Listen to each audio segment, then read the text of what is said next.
যেহেতু কৃষক সমাবেশ, একটি দেশকে সমৃদ্ধশালী করার জন্য কৃষকদেরকে যদি উন্নত করা না যায় তাহলে সেই দেশ অর্থনৈতিকভাবে সমৃদ্ধশালী হতে পারে না। এই জিনিসটা অনুধাবন করেছিলেন শহীদ প্রেসিডেন্ট জিয়াউর রহমান। তিনি যখন রাষ্ট্র ক্ষমতায় এসেছেন, তার আগে ক্ষমতা ছিল কারা? বয়স্ক যারা তাদের মনে আছে, শেখ মুজিবুর রহমান ক্ষমতা ছিল। শেখ মুজিবুর রহমান যখন ক্ষমতা ছিল, আপনাদের যাদের মনে আছে, 72, 73, 74, 75 দুর্ভিক্ষের কথা মনে আছে আপনাদের? সেই সময় চালের কেজি কত ছিল? বয়স্ক যারা বলেন 8 আনা ছিল। তখনকার 8 আনা এখন কত? এখন 800 টাকা তখনকার 8 আনা। তার মানে হচ্ছে, একজন ভালো বলেছেন যে চালই ছিল। আমরা শুনেছি গরিব সংসারে এই আটা গুলিয়ে গুলিয়ে তারপর বাচ্চাদেরকে বোঝানো হইতো যে তোমার জন্য রান্না করা হচ্ছে। কচু খেচু খেয়ে তারপর মানুষ বসবাস করত। লবণের কেজি ছিল 150 টাকা, যেটা হিসাব করলে আজকে 15,000 টাকা হওয়া উচিত।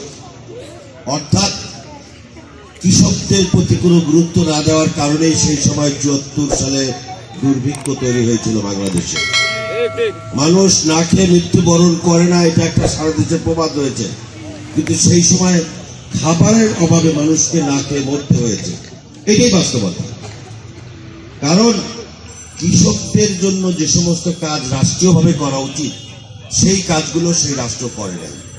কারণ তারা মুক্তিযুদ্ধোত্তর বাংলাদেশকে লুটতরাজ করে শেখ মুজিব এবং তার সাঙ্গপাঙ্গ বাহিনীরা বাংলাদেশকে ভারতের হাতে তুলে দিতে চেয়েছিল। ভারতের গোলামে পরিণত করেছিল বাংলাদেশকে। যদি বাংলাদেশের কোনো কিছু প্রয়োজন হয় তাহলে ভারত থেকে আনতে হবে। ভারত নির্ভর করতে চেয়েছিল। আর শহীদ প্রেসিডেন্ট জিয়াউর রহমান চেয়েছিলেন বাংলাদেশকে কৃষি নির্ভর বাংলাদেশে পরিণত করতে। তো দুর্ভাগ্যজনক সত্য, গত 15 বছর আওয়ামী লীগ ক্ষমতা ছিল।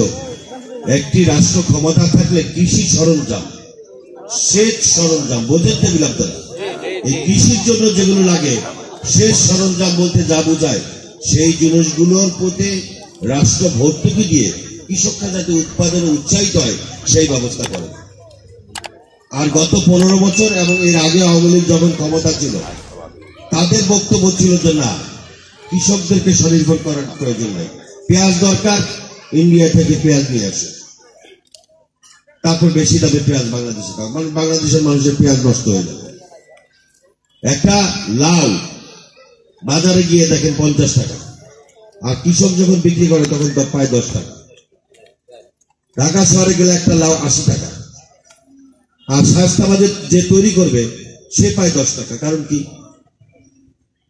অর্থাৎ মাঝখানের যে সিন্ডিকেট, মধ্যস্বত্বভোগী যারা, তারা এই জিনিসগুলোর দাম বাড়ায়। অথচ কৃষক কষ্ট করে তার রক্ত, তার মাথা থেকে পা পর্যন্ত ঘাম ঝরিয়ে তারপর এটা উৎপাদন করে, মাসের পর মাস সে ওই শস্যের প্রতি সে সময়টা দেয়, সেটা তার নষ্ট হয়ে যায়। অর্থাৎ কৃষক পরবর্তীতে দেখলো যে আমি এই যে ফসল উৎপাদন করলাম, এই ফসল উৎপাদন করে আমার তো লস হলো, আমি তো লাভ করতে পারলাম না, আমার সংসার ভালোভাবে চলার কথা ছিল, আমার তো আরো লস হলো। আগামী বছর এটা চাষ করতে যাতে না হয়, কৃষক আস্তে আস্তে তার চাষ করা বন্ধ করে দেয়। শহীদ প্রেসিডেন্ট জিয়াউর রহমান রাষ্ট্র ক্ষমতায় এসে তিনি বলেছিলেন যে 2 হাতকে কাজে লাগাতে হবে। সারা বাংলাদেশকে তিনি কৃষকদের জন্য উর্বর ভূমি তৈরি করেছিলেন এবং খাদ্যে স্বয়ংসম্পূর্ণ করেছিলেন শহীদ প্রেসিডেন্ট জিয়াউর রহমান বাংলাদেশকে।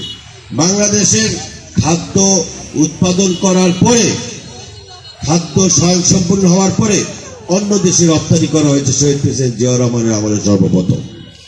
আপনাদেরকেও একটা অভিজ্ঞ সরকার প্রয়োজন আনতে হবে। এখন যারা সরকারে আছে, আওয়ামী লীগ নাই, কিন্তু যারা আছে তারা কিন্তু অনভিজ্ঞ সরকার। তাদের অনভিজ্ঞতার কারণে আমাদের দেশে এখনো চাল, ডাল, তেল, নুন, মরিচ, নিত্য প্রয়োজনীয় যে সমস্ত দ্রব্যমূল্য, সেগুলি কিন্তু দাম এখনো কমে নাই। কমেছে? কমে নাই।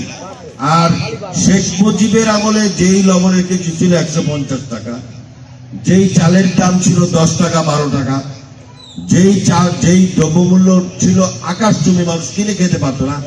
শহীদ প্রেসিডেন্ট জিয়াউর রহমান 1975 সালের সিপাহী জনতার বিপ্লবের মধ্য দিয়ে, যাদের বয়স হয়েছে তারা আপনার মনে আছে, সিপাহী জনতার গণ অভ্যুত্থানের মধ্য দিয়ে শহীদ প্রেসিডেন্ট জিয়াউর রহমান রাষ্ট্র ক্ষমতায় এসে মাত্র 3 মাসের মধ্যে বাংলাদেশের মানুষের ক্রয় ক্ষমতার মধ্যে সমস্ত মালামাল কেনার ক্ষমতা গরিব মানুষ অর্জন করেছিল এবং রপ্তানি করার মতো অবস্থা তৈরি হয়েছিল 6 থেকে 1 বছরের মধ্যে।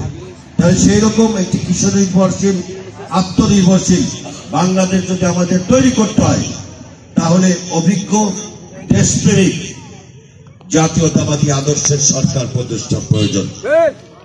সেই জন্য শহীদ প্রেসিডেন্ট জিয়াউর রহমানের সুযোগ্য উত্তরসূরি বেগম খালেদা জিয়া, তিনি কিন্তু আজকে অসুস্থ, আপনারা জানেন। তার সুস্থতার জন্য আপনারা সকলে দোয়া করবেন। আর তার সুযোগ্য উত্তরসূরি বিএনপির ভারপ্রাপ্ত চেয়ারম্যান জনাব তারেক রহমান সাহেব বাংলাদেশকে আরো সমৃদ্ধশালী বাংলাদেশে তৈরি করতে চান। আপনাদের সকলকে আগামী যে জাতীয় নির্বাচন হবে, যদি ভোটের অধিকার পান, তাহলে জনাব তারেক রহমান সাহেব যাকে নমিনেশন দেবেন, ধানের শীষ প্রতীক দিয়ে পাঠাবেন, তার পক্ষে আপনারা সকলে নিরলসভাবে কাজ করবেন।